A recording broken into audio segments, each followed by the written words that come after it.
André Henus, bonjour. Bonjour.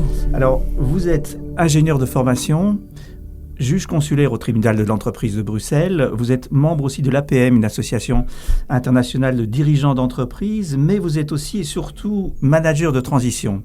Alors, ça fait 30 ans que vous exercez ce métier et vous venez de publier chez Mardaga un ouvrage, une sorte de guide pour comprendre vraiment le rôle et la mission de cette drôle de bête qu'est le manager de transition, qui n'est pas un consultant, pas un freelance. Alors, expliquez-nous, qu'est-ce qu'un manager de transition ? Un manager de transition, c'est un manager, comme dit le terme, qui vient de manière temporaire dans une entreprise pour exercer, dans mon cas, c'est souvent des réorganisations, etc. Mais il y a d'autres fonctions. Il y a parfois des fonctions de remplacement aussi. Mais majoritairement, c'est pour réorienter une entreprise, en fait. Donc, c'est quelqu'un qui fait peur, parce que quand il arrive dans l'entreprise, exactement, on a l'impression que, elle va tomber en faillite et il faut quelqu'un pour la diriger. Exactement. Je vois que vous avez lu mon livre. C'est partie des... j'ai des fantasmes que les gens ont, oulala, ici tout le monde va se faire virer, etc. Tout à fait raison. Mais ce qui est important, c'est justement un des points qui, moi, me tient fort à cœur, c'est l'aspect humain. Donc, il faut directement rentrer et se faire accepter. C'est entre autres une des raisons pour lesquelles, quand je suis dans les entreprises, je vais souvent avec les gens qui sont les exécutants. Par exemple, même avec les ouvriers, je mets mon bleu de travail et pas pour regarder, non, je travaille avec eux. Pour justement voir un petit peu ce qu'ils vivent, pour sentir, pour montrer que je m'intéresse à eux et réellement, et comme ça, ils apprennent à me connaître. C'est ça. Alors, ça fait 30 ans que vous exercez ce métier. Oui. Vous avez commencé à l'âge de 34 ans, oui. C'est ça. Qu'est-ce qui vous a mené à faire ce métier ? Mais je m'ennuyais dans une entreprise de conseil. Et on m'a proposé de rentrer dans le conseil d'administration d'un bureau d'études de marché. Et puis à ce moment-là, je me suis vite rendu compte que le bureau d'études de marché allait tomber en faillite. Et j'ai dit, OK, moi je veux reprendre ça, je trouve ça intéressant. Et puis après, c'est je dirais Catherine Spital, qui était une des personnes qui a créé l'interim management, qui s'appelait avant en Belgique et qui maintenant s'appelle manager de transition, m'a appelé en disant, tiens, vous faites du management de transition, c'est quoi pour vous, est-ce que ça vous intéresse d'avoir d'autres missions ? Moi, je ne savais pas du tout ce que c'était le management de transition, puis c'est parti comme ça. C'est ça. Et vous dites dans votre livre que c'est une sorte de fonction qui prend de l'ampleur, c'est-à-dire qu'il y a un fort développement ces années-ci. Il y a un fort développement surtout en France. En Belgique, maintenant, il y a un peu... c'est pour ça qu'on parle de management de transition. C'est un terme, interim management, qui est vraiment pris au sens large, c'est-à-dire que toute personne qui est freelance ou consultant, je dirais, sur le côté, etc., s'appelle interim manager, pardon. Mais en fait, il y a assez peu de véritables fonctions de management qui existent. C'est ça. Est-ce qu'il y a une expérience qui vous a particulièrement marqué au cours de ces 30 dernières années ? Toutes. Non, oui. Franchement, toutes, parce que j'ai exercé au niveau de CEO, comme au niveau de chef de projet, ou bien, je dirais, de directeur opérationnel, etc. Et à chaque fois, je me suis dit, bon, allez, je prends, parce que vous savez, dans la carrière, on a des moments hauts, des moments bas. Je me dis, bon, OK, ici, je vais prendre cette mission-là. Et puis, pour finir, je me dis, je ne sais pas si je vais apprendre beaucoup, et j'apprends toujours. Ça fait partie du métier. Le métier, c'est la curiosité. Le métier, c'est rencontrer les gens. C'est faire en sorte de les motiver. Alors, quand moi, j'arrive dans une entreprise, vous savez, vous entendez souvent dans des cocktails, etc. Oui, ici, ce sont des paniers de crabes et ce genre. Non, absolument pas. Moi, quand j'arrive dans une entreprise, je me dis, OK, ils connaissent leur métier. Je ne vais pas leur apprendre leur métier. Par contre, je sais sûrement qu'ils sont mal organisés, qu'ils ne s'entendent pas ou quelque chose comme ça. Donc, je vais travailler là-dessus. Et donc, l'important, c'est justement de prendre confiance, d'obtenir de la confiance des gens, et aussi de mettre en place directement des actions qui ne sont pas des grandes actions stratégiques, etc., mais directement des actions pour dire que les gens, là, ici, c'est quelqu'un qui vient, ça va bouger, et ça bouge en fonction de ce qu'on a envie. Et ce qu'on a envie, c'est les gens de terrain. Parce que contrairement à ce qu'on croit, il faut vraiment motiver les personnes de terrain. D'où le fait de ce que je vous ai dit au départ, que pour moi, je vais au départ, en tous les cas pendant une semaine, je suis les gens sur le terrain. C'est ça. Mais qu'est-ce qu'on attend de vous? Je prends l'exemple d'une entreprise. Pourquoi elle fait appel à vous? Et comment ça se passe en fait? Elle téléphone à un bureau Alors il y a plusieurs choses. Effectivement, soit ce sont les bureaux d'interim management ici en Belgique ou de managers de transition en France. Effectivement, ou bien alors ce sont des personnes qui rappellent en disant tiens André, ou bien j'ai entendu parler de vous, ça m'est déjà arrivé.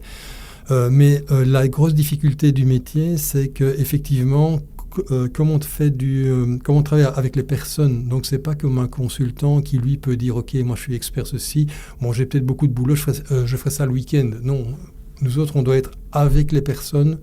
Je dirais que quand les personnes travaillent, alors c'est pas pour ça qu'on ne fait pas des heures supplémentaires, mais je veux dire que c'est vraiment du people management, enfin surtout du people management, même comment dirais-je, pour les aspects, je dirais plus stratégiques, etc.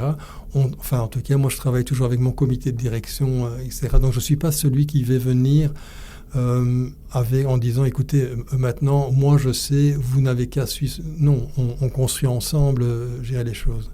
Et c'est ça, mais comment vous vous faites accepter alors? Parce que si j'arrive par exemple dans une entreprise informatique, je suis manager de transition, je ne suis pas informaticien de formation, peut-être qu'on vous amène pour, je sais pas, développer une équipe ou restructurer Oui, mais par exemple, une restructuration dans une grande organisation, j'ai dû restructurer le service informatique. Bon, même si j'ai commencé ma carrière chez IBM, bon, je ne suis pas informaticien, enfin, je ne me considère pas comme étant informaticien. Et dans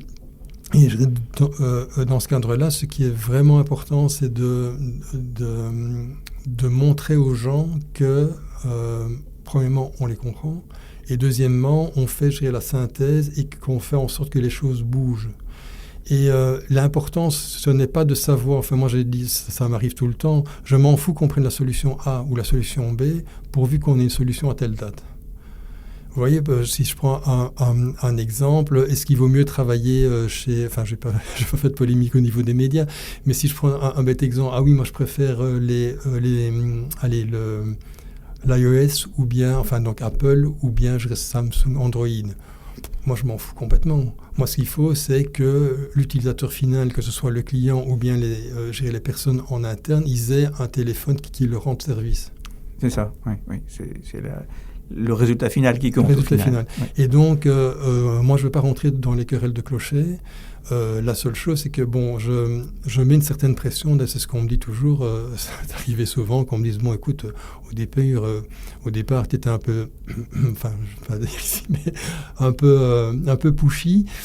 Et on en avait marre de toi, et puis maintenant on est vraiment fiers de ce qu'on a fait, quoi. Donc si vous voulez, c'est un peu la main de fer dans le gant de velours, mais toujours en respectant, je dirais, l'aspect humain, parce que pour moi, dans une entreprise, ce qui fait le succès d'une entreprise, bon, effectivement, il y a le produit, etc., mais à deux produits équivalents, c'est l'équipe, la dynamique d'équipe, et c'est vraiment pour moi une des choses qui est vraiment importante. Et dans les équipes aussi, ils se rendent bien compte que je me fais accepter parce que quand je dis quelque chose, je le fais. Et c'est pas, oui, mais enfin, vous le faites, moi je fais autrement. Non, je le fais et je m'applique même les choses qui sont dures. Donc, comme par exemple, c'est un tout bête exemple, mais j'étais rentré dans une entreprise et j'étais le directeur général, enfin le CEO, comme on dit maintenant, et c'était marqué, gérer le client d'abord. Et puis, quand on rentrait, il y avait d'abord les places de direction et puis les clients, ils allaient plus loin. J'ai dit non, on s'en va. On met les clients et puis après une chose, on ira ailleurs. Oui, c'est révolutionner un peu la culture de l'entreprise. Oui. Mais pas des trucs concrets, en fait. Pas des beaux discours. Non, c'est vraiment, je dirais, factuel, concrètement. Pas de beaux discours, pas de slides, je n'ai rien. D'accord, oui. Et ça dure combien en général une mission ? Alors, mais pour l'instant, ça a plutôt tendance à se rallonger. Au départ, c'était plutôt... Enfin, moi, ma mission la plus courte, c'était 4 mois, je crois. La plus longue, c'est 3 ans. Donc, en fonction de... Mais attention que dans une mission longue, il y a plusieurs... Enfin, il y a Par exemple, dans une entreprise où j'étais aussi le CEO, on m'a demandé d'abord de remonter l'entreprise et puis on m'a dit oui, ce serait peut-être bien de fusionner, de trouver un partenaire pour fusionner. Puis lancer cette fusion, puis cette fusion-là n'a pas été, et puis après retrouver quelqu'un. Enfin, vous voyez, donc ce n'est jamais un long fleuve tranquille. C'est ça. Vous êtes nombreux à exercer ce métier en Belgique? Il n'y a pas d'association ici en Belgique, je ne sais pas vous dire. Franchement, je préfère ne pas citer de chiffres parce que je dirais peut-être. Je sais que quand j'ai commencé, on disait qu'il y avait 100 véritables missions d'interim management. Oui. C'est ça. Et ça s'est développé donc au cours de ces dernières années. Ça se développe beaucoup. Malheureusement pour les francophones ici en Belgique, c'est encore très très peu introduit. J'ai eu 4 missions en Flandre en Wallonie, pardon, et j'ai été introduit par des Flamands. Mais c'est surtout connu du côté flamand. Et en France, c'est vraiment en train d'exploser. C'est ça, parce qu'on a besoin de faire face à un monde où il faut être plus agile. C'est ça, en général, qu'on dit Oui, bon, ça, c'est un petit peu ce qu'on dit actuellement. C'est le terme à la mode. On doit être agile. On doit pouvoir aussi montrer que, qu'on peut être flexible. Et justement, je vous disais tantôt que des gens ne s'entendaient pas, etc. Ça arrive souvent, et surtout dans les plus grandes organisations, qu'on se dit, bon, ici, je ne vais pas non plus me fâcher avec mon collègue, parce que, plus tard, je vais encore devoir travailler avec lui.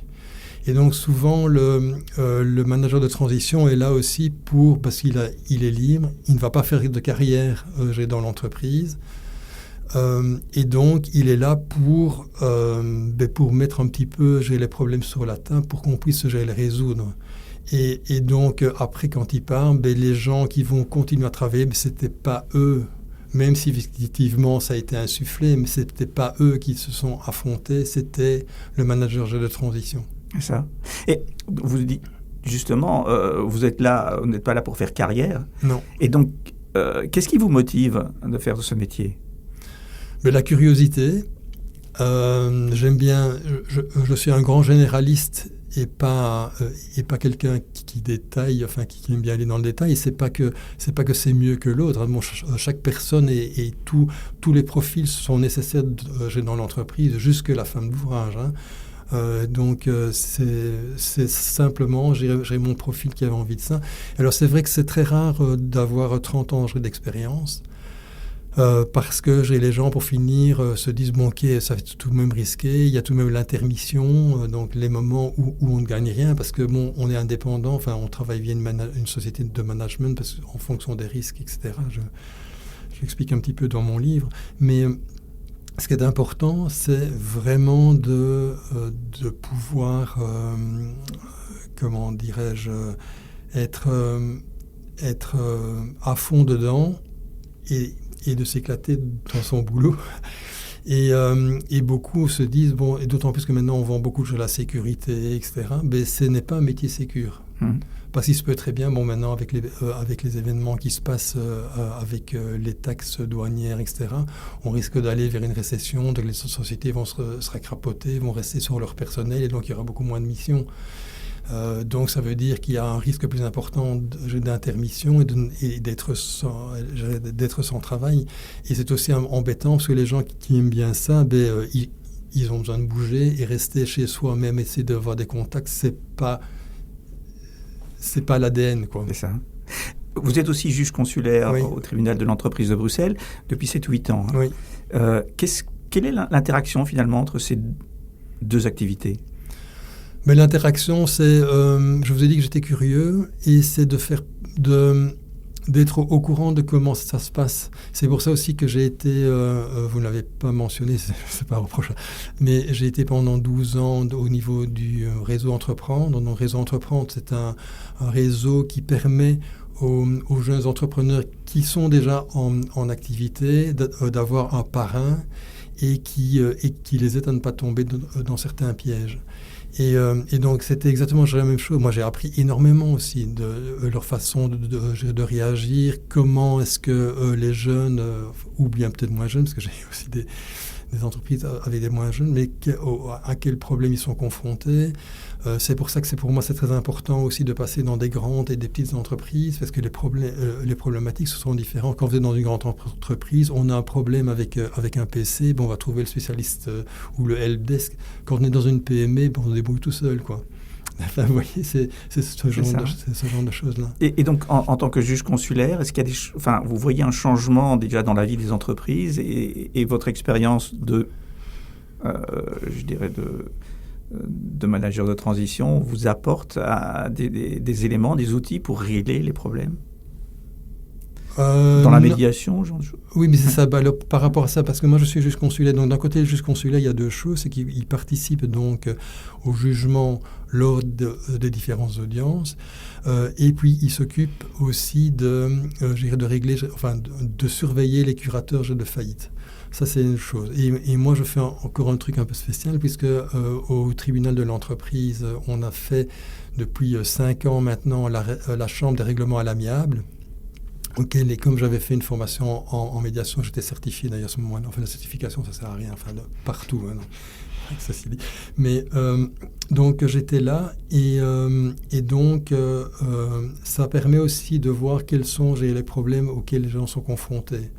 Et malheureusement, c'est vraiment de plus en plus le pot de fer contre le pot de terre. Et donc, je trouve que on a vraiment un rôle important à ce niveau-là d'un point de vue justice. Et d'un point de vue justice aussi, on parle toujours du retard judiciaire. C'est pas souvent, parce que les magistrats, en tous les cas, moi je connais uniquement que le tribunal de l'entreprise, mais je crois que c'est partout pareil. On a toujours, on dit oui, magistrat, fonctionnaire, ils ne foutent rien. Mais écoutez, ils bossent. Mm-hmm. Donc pour moi, c'est important. Donc le mal-être de la justice ne vient pas de là. Mais on voit vraiment que les gens souffrent ils essaient de s'en sortir.